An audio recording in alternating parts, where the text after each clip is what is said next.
Hello everybody, आज हम बात करेंगे चेस्ट पेन यानी छाती के दर्द के बारे में। ये टॉपिक बहुत इंपॉर्टेंट इसलिए क्योंकि एटलीस्ट 70% पेशेंट जो हमारी ओपीडीज़ में आते हैं या कार्डियोलॉजिस्ट की ओपीडी में आते हैं वो छाती के दर्द या इससे रिलेटेड प्रॉब्लम्स के चेकअप के एवैल्यूएशन के लिए आते हैं। छाती में होने वाला दर्द ज़्यादातर सब लोग को यही टेंशन देता है कि कहीं हार्ट का तो नहीं है, और लोग इसको बिना देखे बिना समझे कि किस तरह का दर्द है, कौन से पैटर्न का दर्द है, लोग हर दर्द को हार्ट का दर्द समझने लगते हैं और कई बार इस छोटे मोटे दर्द के लिए भी वो एडमिट होने को भी हॉस्पिटल में आ जाते हैं।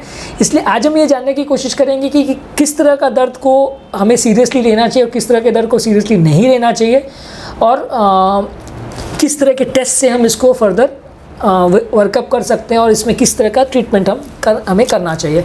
सबसे पहले हार्ट का पेन हम कब बोलते हैं? हार्ट का पेन यूजुअली ज़्यादातर ऐसा देखा गया है कि क्योंकि हार्ट लेफ़्ट साइड पे होता है तो ज़्यादातर लेफ़्ट साइड पे होता है, पर ज़्यादातर हार्ट का पेन ज़रूरी नहीं है कि लेफ़्ट साइड पे हो। वो गले से लेकर नाभि तक दोनों शोल्डर में, पीठ में, कहीं पे भी हो सकता है, जैसा कि आप डायग्राम में देख रहे हैं। क्योंकि ये एरिया का नर्व सप्लाई लगभग सिमिलर होता है तो हार्ट का पेन कहीं पे भी हो सकता है। तो ये सोचना बिल्कुल गलत है कि अगर मेरा दर्द राइट साइड को हो रहा है या राइट कंधे पे हो रहा है या पीठ में हो रहा है तो वो हार्ट का नहीं हो सकता। हार्ट का दर्द गले से नाभि तक कहीं पे भी जा सकता है और मल्टीपल जगहों पे भी एक बार हो सकता है। यूजुअली ये दर्द एक फैला हुआ दर्द होता है। अगर कोई पेशेंट ऐसे पॉइंट करता है कि मेरे को ये पॉइंट पे दर्द कर रहा है तो ये एक पॉइंट होता है, ये एक हार्ट की बीमारी है या हार्ट का पेन है, उसके अगेंस्ट एक थॉट है, एक पॉइंट है। क्योंकि इसको लिवाइन साइन बोलते हैं, जिसको फिंगर पॉइंटिंग साइन बोलते हैं, कि अगर पॉइंट कर रहा है पेशेंट कि इस पॉइंट पे मेरे को पेन हो रहा है तो कम चांस है कि वो हार्ट रिलेटेड है। ज़्यादातर हार्ट का पेशेंट बोलेगा कि मुझे इस एरिया में, पूरे एरिया में दर्द हो रहा है, और वो दर्द यूजुअली दर्द से ज़्यादा पेशेंट को घुटन या सफोकेशन का सेंसेशन होगा, छाती में भारीपन लगेगा, वो ज़्यादा इंपॉर्टेंट है। अगर कोई पेशेंट आपको बता रहा है कि मेरे को छाती में वजन जैसा लगता है, और खासकर अगर ये वजन चलने फिरने पर या कोई काम करने पे बढ़ जाता है, तो वो बहुत ज़्यादा ज़रूरी है कि वो पेशेंट को कार्डियक चेकअप करें, क्योंकि ऐसे पेशेंट को हार्ट की नली का ब्लॉकेज होने का चांस बहुत ज़्यादा है। अगर किसी को चलने में सांस फूल रही है, चलने में छाती में भारीपन लग रहा है, चलने में छाती में जलन हो रही है, जलन होना एक बहुत इंपॉर्टेंट फीचर है क्योंकि लोग इसको एसिडिटी के साथ कंफ्यूज करते हैं। इनफैक्ट अपने यहाँ पे तो ज़्यादातर पेशेंट का प्रॉब्लम यही होता है कि जब छाती में जलन होती है तो लोग सबसे पहले डाइजीन, इनो, इस तरह के ओवर द काउंटर प्रोडक्ट्स ही लेते हैं और हार्ट अटैक का इवैल्यूएट ही नहीं कराते। इनफैक्ट डॉक्टर के पास वो आते ही तब हैं जब ये सिम्टम्स रिलीव करने वाली दवाइयाँ असर नहीं करती हैं, तभी वो कार्डियोलॉजिस्ट के पास आते हैं। तो ये जलन भी अगर छाती में हो रही है और वो बिना किसी कारण के हो रही है तो उसको भी हार्ट के पॉइंट ऑफ व्यू से देखना चाहिए। खासकर अगर उसके साथ पेशेंट को घबराहट हो रही है, सांस फूल रही है और पसीना आ रहा है। पसीना मतलब ऐसा नहीं कि थोड़ा माथे पे पसीना है उसको सिग्निफिकेंट नहीं मानते। अगर इतना ज़्यादा पेशेंट को पसीना आ रहा है कि पूरे कपड़े उसके भीग जा रहे हैं तो वो पसीना डेफिनेटली हार्ट अटैक का इंडिकेटर है। हालांकि अगर चलने फिरने में थोड़ा बहुत भी पसीना आ रहा है तो उसको ध्यान देना चाहिए। इसके साथ पेशेंट को थोड़ा कमज़ोरी हो सकती है, पसीना आ सकता है, चक्कर आ सकता है, किसी को वॉमिटिंग या उल्टी भी हो सकती है, किसी को डायरिया भी हो सकता है। इस तरह के प्रेजेंटेशन भी हार्ट अटैक के पेशेंट में हो सकता है। किसी को सिर्फ बेहोशी भी हो सकती है। 10 से 20% पेशेंट को कम्प्लीटली पेनलेस हार्ट अटैक भी हो सकता है।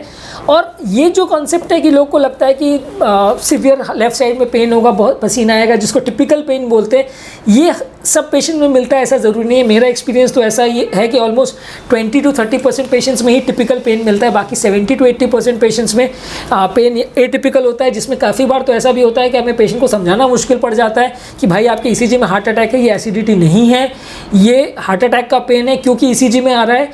और ऐसे केसेस में आप पेशेंट को भी ये समझने की ज़रूरत है कि सिम्टम्स से ज़्यादा इसमें इन्वेस्टिगेशंस की वैल्यू है। अगर इन्वेस्टिगेशंस में या किसी रिपोर्ट में आ गया है कि हार्ट अटैक है, या फाइंडिंग से या ब्लड रिपोर्ट से कंफर्म हो गया है कि हार्ट अटैक है, तो वैसे में पेन है चाहे नहीं है, कम है, ज़्यादा है, लाइट में है, लेफ्ट में, उसकी कोई वैल्यू नहीं है। अगर रिपोर्ट्स पॉजिटिव आ गई तो इसका मतलब फिर उस पेन की या उस पेन के नेचर की कोई वैल्यू नहीं है। रिपोर्ट्स पर ज़्यादा रिलाई किया जाता है। रीज़न यही है कि पेन का कैरेक्टर अलग अलग पेशेंट में अलग अलग होता है। हाँ, सेम पेशेंट को अगर दोबारा हार्ट अटैक आएगा तो उसका पैटर्न यूजली सिमिलर हो सकता है। यानी एक बार अगर पेशेंट को पेनलेस हार्ट अटैक आया तो दोबारा पेनलेस हार्ट अटैक भी हो सकता है, या किसी को राइट साइड पेन हुआ तो दोबारा भी राइट में हो सकता है, वैसा हो सकता है। हर एक पर्सन का पेन का पैटर्न थोड़ा सा एटिपिकल किसी का हो सकता है और उसी पैटर्न को बार बार फॉलो करे वैसा हो सकता है। यूजली पेनलेस हार्ट अटैक ज़्यादातर उम्र दराज लोगों में या फीमेल पेशेंट में ज़्यादा मिलता है और डायबिटिक लोगों में ज़्यादा मिलता है। ऐसे लोगों में क्या होता है कि हार्ट से जो ब्रेन में पेन फाइबर्स जो मैसेज लेके जाते हैं कि पेशेंट को हार्ट अटैक आया है, वो फाइबर्स डैमेज हो जाते हैं और पेशेंट को पता ही नहीं चलता कि हार्ट अटैक आया है। हार्ट अटैक चालू भी हो जाता है लेकिन ब्रेन को वो मैसेज नहीं जा पाता कि हार्ट अटैक चालू हो गया और इसमें कुछ करना चाहिए। तो वैसे पेशेंट को बाकी सिम्टम्स होंगे, थोड़ा घबराहट, चक्कर, कमजोरी वगैरह हो सकती है, लेकिन हार्ट अटैक का पेन उनको महसूस नहीं होगा। ये अलग अलग पेशेंट में अलग अलग हो सकता है, किसी में 5-10 मिनट का माइनर पेन हो या किसी में बिल्कुल पेन ना हो, वैसा भी हो सकता है। ज़्यादातर ये पेन का ड्यूरेशन जो है, अगर अनस्टेबल एंजाइना यानी इसको माइनर अटैक बोलते हैं, उसमें 5 to 30 मिनट्स तक वेरी करता है। और किसी को बड़ा अटैक यानी स्टेबल जो ST एलिवेशन MI बोलते हैं, जिसको बड़ा हार्ट अटैक बोलते हैं, उसमें ये पेन 30 मिनट से ज़्यादा तक चलता है। ये पेन कई लोग को दिमाग में ये भी क्वेश्चन होता है, ये भी भ्रांति होती है कि ये पेन, अगर हार्ट अटैक वाला पेशेंट है उसका पेन कंटिन्यूसली चलते रहना चाहिए। ऐसा यूजली नहीं होता है। अगर हार्ट अटैक भी है तो भी ये पेन 4 से 6 घंटे तक ही चलेगा। उसके बाद या तो कोई कोलैटरल चैनल या एक्स्ट्रा चैनल्स खुल जाएंगे उसकी वजह से, या टिश्यू इतना डैमेज हो जाता है उसकी वजह से पेन 4 से 6 घंटे में अपने आप कम हो ही जाता है, भले ट्रीटमेंट करो चाहे नहीं करो। तो इसलिए पेन हो रहा है उसका ये पेन बंद हो गया या ठीक हो गया उसका ये मतलब नहीं है कि पेशेंट ठीक हो गया। उसका बस ये मतलब है कि या तो पेशेंट का टिश्यू इतना ज़्यादा ख़राब हो गया कि कुछ कर नहीं सकते, या कोई कोलैटरल चैनल खुल गई है जिससे problem time being sort out हो गई है, लेकिन उसको आगे परमानेंट थेरेपी की ज़रूरत है। ऐसे लोगों में पेन कितना है, कम ज़्यादा है, उसके बेसिस पे ट्रीटमेंट कैसा करना है वो डिसाइड नहीं कर सकते। उसमें जो ECG पैटर्न है या पेन को कितने घंटे का हुआ है उसके हिसाब से डिसाइड करना ज़्यादा ज़रूरी है। अब हम बात करेंगे इसके रिलेटेड इन्वेस्टिगेशंस के बारे में। सबसे इजी और सबसे सिंपल इन्वेस्टिगेशन है कि पेन अगर हो रहा है तो ECG कराइए। अगर छोटा हार्ट अटैक यानी अनस्टेबल एंजाइना है, किसी को माइनर अटैक है, तो यूजली 50% टाइम्स ECG नॉर्मल भी हो सकता है। मेजर हार्ट अटैक में 5% ऑफ द टाइम्स, या नली जब बंद है तो 5 to 10% of the times ECG completely normal भी आ सकता है, या कई बार माइल्ड चेंजेस हो, ऐसा भी हो सकता है। पर ECG ऐसी चीज़ है जो बहुत फ्लक्चुएटिंग है, बार बार चेंज हो सकती है। तो अगर किसी पेशेंट का 2 दिन पहले ECG हुआ या 6 घंटे पहले ECG हुआ, उसका सेम वैल्यू ऐसा नहीं है कि वो 4 दिन तक वैलिडिटी है। ECG ऐसी चीज़ है जो हर 20 मिनट या 25 मिनट में चेंज हो सकती है। इसलिए हार्ट अटैक वाले पेशेंट को रिकमेंडेड इंटरनेशनल गाइडलाइंस में ये है कि हर 10 मिनट में ECG होना चाहिए, या एटलीस्ट हर आधे घंटे में तो होना ही चाहिए। तो आप डॉक्टर के पास जाके ये अगर कहते हैं कि मेरा तो 3 दिन पहले ECG हुआ तो वो नॉर्मल था, तो उसकी कोई वैल्यू नहीं है। ECG को रिपीट करना चाहिए, क्योंकि कई बार चेंजेस उस समय नहीं आए हैं और बाद में आ गए हों, ऐसा हो सकता है। सिमिलरली इको का भी ऐसा ही है।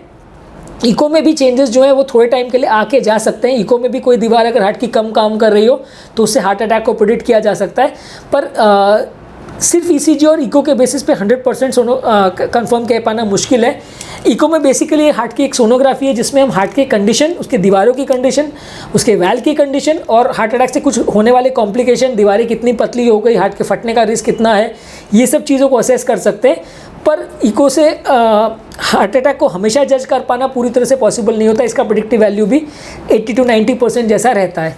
माइनर अटैक वाले पेशेंट में इससे ज़्यादा इंपॉर्टेंट एक ट्रेडमिल टेस्ट है। ये हम मेजर अटैक्स में नहीं करते। मेजर अटैक में कॉन्ट्राइंडिकेटेड यानी मना होता है, पेशेंट को उसके दौरान डेंजर भी हो सकता है। पर माइनर अटैक्स हो, यहाँ जब पेशेंट को हमें लग रहा है कि हार्ट अटैक का रिस्क बहुत कम है, वहाँ पर हम ट्रेडमिल टेस्ट करते हैं, जिसमें पट्टे पर पेशेंट को चला के स्ट्रेस टेस्ट करते हैं और उसमें मल्टीपल ECGs आते रहते हैं, तो पेशेंट को कोई ब्लॉकेज है या नहीं वो पता चलता है।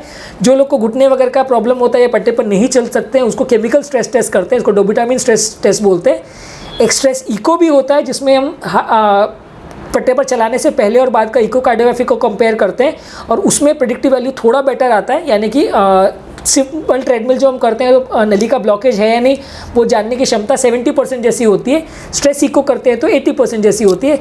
पर ये कोई भी टेस्ट में 100% पता नहीं चलता कि ब्लॉकेज है या नहीं। 100% अगर आपको पता करना है तो उसमें angiography is the only test. पर एंजियोग्राफी क्या है, क्योंकि इन्वेजिव टेस्ट है तो इसलिए हर एक को नहीं करते, और इसके लिए क्या है 3 से 4 घंटे पेशेंट को भर्ती भी रखना पड़ता है। तो इसलिए हर एक पेशेंट जो पेन लेके आता है सबका एंजियोग्राफी नहीं करते। किसी को अगर सिग्निफिकेंट पेन है और बाकी नॉन इन्वेजिव टेस्ट जैसे इको TMT की फाइंडिंग्स कुछ गड़बड़ आ रही हैं तो फिर हम उनका एंजियोग्राफी करते हैं। और किसी को अगर हमें कम डाउट लग रहा है फिर भी अगर रूल आउट करना है तो CT एंजियोग्राफी करते हैं। CT एंजियोग्राफी का नेगेटिव प्रेडिक्टिव वैल्यू यानी नॉर्मल रिपोर्ट की वैल्यू ज़्यादा है, पॉजिटिव प्रेडिक्टिव वैल्यू कम है, यानी कि पॉजिटिव रिपोर्ट की वैल्यू बहुत कम है। उसमें अपने को उसको रेगुलर एंजियो करके ज़्यादातर केस में कंफर्म करना पड़ता है। अगर किसी का चेस्ट पेन कम नहीं हो रहा है, ट्रीटमेंट वगैरह लेने के बाद भी कम नहीं हो रहा है, तो फिर उसको बाकी सिस्टम्स का इवैल्यूएशन करना चाहिए। कई बार एक्सरे भी इसमें लोग मिस आउट कर जाते हैं। कई बार किसी को कोई बोन का फ्रैक्चर वगैरह हुआ हो, कोई निमोनिया हो, कोई लंग्स में हवा भर गई हो, पानी भर गए हो, निमोनिया या निमोथोरैक्स जैसी बीमारियां हो, इस तरह को भी हम एक्सरे पे पिकअप कर सकते हैं। तो ऐसे पेशेंट में कभी कभार एक्सरे का भी रोल रहता है। कभी कभार हार्ट की नली फट जाती है जिसको एओर्टिक डिसेक्शन बोलते हैं, वो भी एक्सरे पर पिकअप किया जा सकता है। तो इसलिए चेस्ट पेन के इवैल्यूएशन में ऐसा नहीं है कि एक्सरे का कोई रोल नहीं है। ये सब के बावजूद भी अगर आपका पेन रिस्पॉन्ड नहीं कर रहा है और अगर मस्कुलर टाइप का पेन लग रहा है तो फिर एमआरआई स्कैनिंग करना चाहिए। अगर एसिडिटी या डिस्पेप्सिया जैसा पेन लग रहा है तो फिर एंडोस्कोपी वगैरह करके देखना चाहिए। अब मस्कुलर चेस्ट पेन क्या होता है? मस्कुलर चेस्ट पेन बेसिकली यानी हार्ट के आसपास बहुत सारे मसल्स या टिश्यू रहते हैं जिसमें कोई भी खिंचाव या तनाव की वजह से पेन हो सकता है। कई बार किसी स्पेसिफिक जगह पर पेन ना भी हो लेकिन पेशेंट को पूरी छाती में भी मस्कुलर पेन जैसा अनुभव हो सकता है। ये पेन का सबसे इंपॉर्टेंट फीचर ये है कि ये चलने फिरने पे बढ़ता नहीं है। इस कंपैरिजन में अगर हार्ट का पेन है तो वो चलने फिरने पे सांस फूलेगी, चलने में पसीना आएगा, चलने फिरने पे पेन बढ़ेगा। मस्कुलर पेन का उससे कोई लेना देना नहीं होता है, वो उल्टा हाथ से काम करने पर बढ़ता है और उस जगह पे दबाव या प्रेशर रखने से ज़्यादा बढ़ता है। वो एक्सर्शन करने से या वॉकिंग, रनिंग, जॉगिंग करने से उसमें कोई फ़र्क नहीं पड़ता। Usually muscular chest pain unless patient को कोई सिग्निफिकेंट मसल का डैमेज या टीयर ना हुआ हो तो उतने डेंजरस नहीं रहते। इसको हम एक्सरे पर या एमआरआई स्कैन पर पिकअप कर सकते हैं, पर कई बार सब करने के बाद भी सब रिपोर्ट्स नॉर्मल आती है और खासकर एक्सरे तो ज़्यादातर केस में नॉर्मल आता है। एमआरआई स्कैन की प्रेडिक्टिव वैल्यू तब है जब वहाँ पे कोई सिग्निफिकेंट डैमेज या टीयर हुआ हो मसल का, पर अदरवाइज एमआरआई भी ज़्यादातर केसेस में अगर सिंपल मस्कुलर पेन है तो नॉर्मल आ सकता है। ज़्यादातर इस तरह के पेशेंट्स में अगर आप हड्डी के डॉक्टर के पास ज़्यादातर जाते हैं तो आपको पेन किलर्स दिया जाता है, पर पेन किलर्स हार्ट अटैक वाले पेशेंट्स के हो या हार्ट के पेशेंट्स के लिए थोड़ा डेंजरस हो सकता है, क्योंकि काफ़ी स्टडीज़ ने ऐसा शो किया है कि जो सिंपल दर्द निवारक दवाइयाँ होती है वो हार्ट के लिए थोड़ा नुकसानदायक होती है। तो ऐसे पेशेंट्स को पेन किलर लेना हम एडवाइज़ नहीं करते। कुछ स्पेसिफिक पेन किलर्स आते हैं जो हार्ट के लिए सेफ़ होती है, वो दिया जा सकता है। इसके अलावा हम ज़्यादातर पेशेंट्स को न्यूरोमॉड्यूलेटर मेडिसिन देते हैं, यानी ऐसी मेडिसिन जो पेन तो कम नहीं करती लेकिन पेन के ब्रेन में जो सेंसेशन है उसको मॉड्यूलेट करती है, उसको कम करती है। तो इसमें 60 to 70% पेन का सेंसेशन को कम किया जा सकता है। सिंपल पेन किलर लेने से नुकसान ये है कि वो 4 से 6 घंटे तक ही असर करता है और बार बार पेन किलर लेने से हार्ट और किडनी पर नुकसान होता है।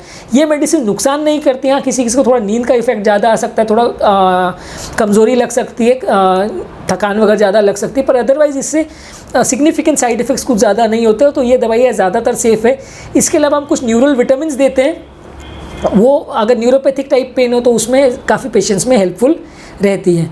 अगर किसी को फिर भी मस्कुलर टाइप पेन बहुत ज़्यादा हो रहा हो तो फिजियोथेरेपी करवा सकते हैं, यानी फिजियोथेरेपिस्ट के पास वो आपको सिकाइया या कुछ स्पेसिफिक एक्सरसाइज बताते हैं जिससे पेन रिलीफ करने में मदद मिलती है। थोड़े ड्यूरेशन के लिए हम पेन किलर्स ले सकते हैं सूजन को और पेन को सेंसेशन को कम करने के लिए, पर बहुत ज़्यादा आपको पेन किलर्स लेना नहीं चाहिए, वो नुकसान करता है।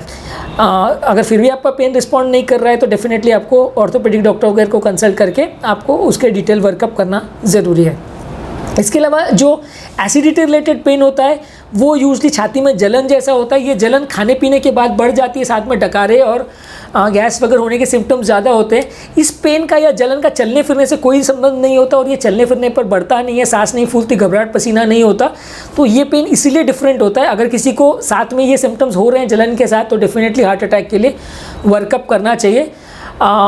यूजली एंटासिड्स या एसिड कम करने वाली मेडिसिन जिसको प्रोटॉन पंप इनहिबिटर्स बोलते हैं, ये ज़्यादातर बहुत इफेक्टिव होती हैं और ऑलमोस्ट 95 to 98% केस में ये एसिडिटी को बिल्कुल कम कर देती हैं।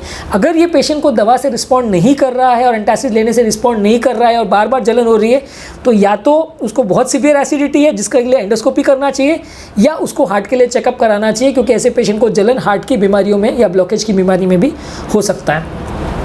अब हम बात करेंगे लंग से बीमारी से रिलेटेड पेन के बारे में। लंग्स की भी काफ़ी बीमारियां हैं जैसे कि निमोनिया है, निमोथोरैक्स है, एम्बोलिज्म है। ये बीमारियों में भी पेन हो सकता है और इस तरह की बीमारियों में भी कई बार लाइफ का रिस्क हो सकता है। इस तरह का पेन यूजली प्लूराइटिक टाइप का होता है, यानी कि गहरी सांस लेने पर और खांसी करने पर या पोस्चर चेंज करने पर बढ़ जाता है। बाकी सब कुछ खाना खाने से या चलने फिरने से इसका कोई लेना देना नहीं होता।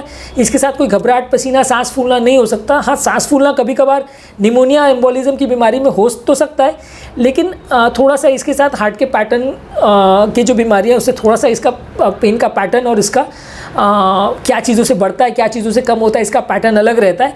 इस तरह के पेशेंट्स में हम छाती का एक्सरे कर सकते हैं, जो कि बहुत यूज़फुल है। कभी कभी सीटी स्कैन भी कर सकते हैं, जो कि बीमारी को ज़्यादातर पकड़ने में मदद करता है। इनका ट्रीटमेंट हार्ट के पेन से बिल्कुल अलग है।